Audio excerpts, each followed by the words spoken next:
Você já ouviu falar sobre a história de José? Certamente que sim, José do Egito. José foi uma das personagens mais importantes de um caráter tão nobre na Bíblia que alguns estudantes, alguns estudiosos da palavra de Deus, eles conseguem fazer uma analogia, uma comparação com a própria missão de Jesus Cristo aqui na Terra. Por exemplo, ambos eles foram rejeitados por seus irmãos. Ambos foram vendidos por prata como escravos. Sofreram em países estrangeiros pelo bem dos que o afligiam. Olha que interessante. Demonstraram extrema capacidade em perdoar, tanto José quanto Jesus. Por tudo isso, José é muito mais que um personagem bíblico, é muito mais que alguém que deve ser estudado, mas ele é um servo de Deus, falho como qualquer um de nós, diferente de Jesus, que era perfeito, obviamente, mas era um servo que deve ser imitado, que pode ser imitado em muitas coisas. E é sobre isso que nós vamos falar, sobre essas virtudes que no tempo de hoje nós precisamos ter em nossas vidas. Vamos lá? Vamos para mais um Café Pastoral?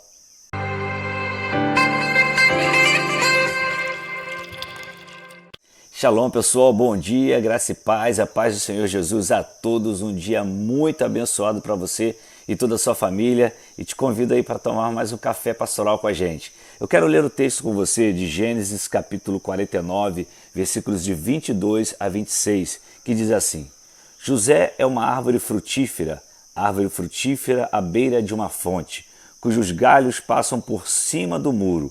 Com rancor, arqueiros o atacaram, atirando-lhe flechas com hostilidade. Mas o seu arco permaneceu firme, os seus braços permaneceram fortes, ágeis para atirar, pela mão do poderoso de Jacó, pelo nome do pastor, a rocha de Israel, pelo Deus de seu pai, que ajuda você, o Todo-Poderoso, que o abençoa com bênçãos dos altos céus, bênçãos das profundezas, bênçãos da fertilidade e da fartura.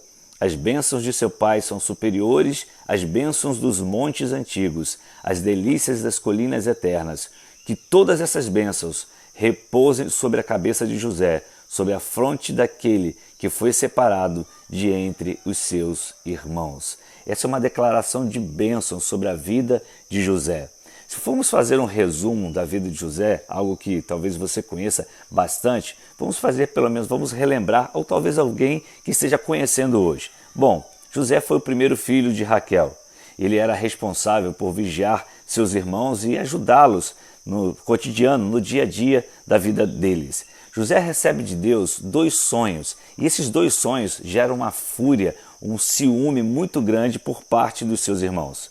E motivados justamente por esses ciúmes, eles estavam motivados por isso, seus irmãos o jogaram no poço e depois o venderam como escravos aos israelitas, aos ismaelitas, na verdade, que o levaram para o Egito.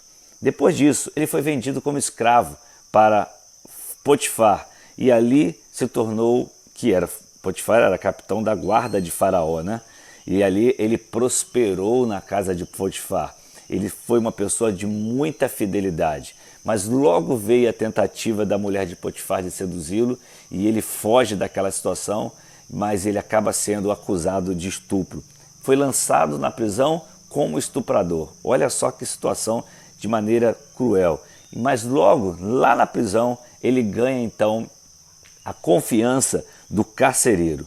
Lá, naquele lugar, José interpretou 2 sonhos de 2 homens ali, tanto de um padeiro como de um copeiro. E o que aconteceu? O copeiro foi justamente libertado e voltou a servir a Faraó, mas o padeiro foi executado, assim como Josué falou na interpretação dos sonhos.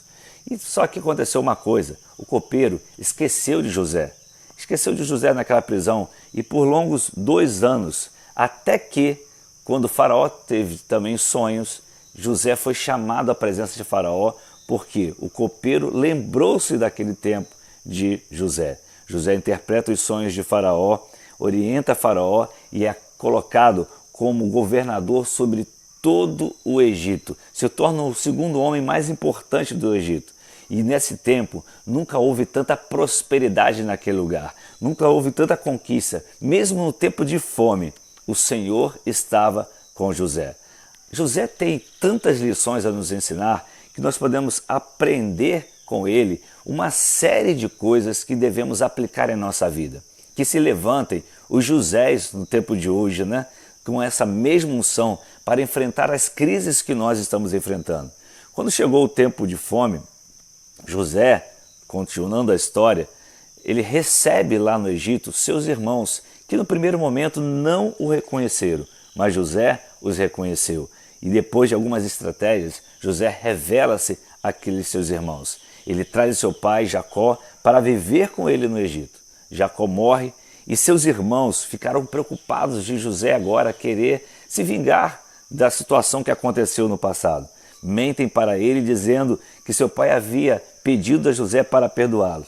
E José ficou tão constrangido com aquilo que chorou e revelou um coração favorável aos seus irmãos, porque ele já havia lhes perdoado anteriormente. Então esse José que você e eu nós estamos conhecendo aqui, como falei, que é preciso se levantar nessa época em que nós enfrentamos grandes crises em todos os sentidos. E nós vamos tirar algumas lições a respeito da vida de José. São muitas, mas eu quero deixar com você só uma hoje. A visão de Deus. É a primeira lição que eu quero falar com você. A visão de Deus para a vida de José foi transmitida de duas formas. Foi transmitida por seu pai Jacó e também transmitida por sonhos. Agora, o que é a visão de Deus? A visão de Deus é a direção que Ele nos dá. É uma rota para a nossa vida, para toda a nossa vida. Qual é a visão de Deus hoje para a sua igreja? Está muito clara na palavra de Deus. Na Bíblia, nós encontramos a rota de Deus para a vida da igreja. Não precisamos inventar nada. Já está tudo pronto. Está ali na palavra de Deus. E todas as vezes que nós nos desviamos dessa rota, todas as vezes que nós deixamos de lado essa direção de Deus e entramos em outras visões que nada tem a ver com a direção de Deus, aí são revelados os desejos pessoais, os desejos carnais, a desobediência, a desonra, a rebeldia e tantas outras coisas que no final vamos colher uma falta de paz e vamos colher isolamento. E, infelizmente, é isso que tem acontecido na vida de muitas pessoas. Os olhos são a janela da alma. É isso mesmo, os olhos são a janela da alma. Quantos, quando recebem uma direção e não concordam com aquilo que recebem, logo a alma revela os seus valores, as suas visões distorcidas, porque não querem viver a visão que Deus entregou, ou seja, a direção que está contida em sua palavra. Mas José, ele permaneceu firme na visão de Deus. E aí você já sabe o resultado. Bom, nós vamos parar por aqui. Amanhã a gente continua para mais o Café Pastoral e vamos continuar falando sobre a vida de José. Até amanhã, Shalom, se Deus nos permitir, é claro.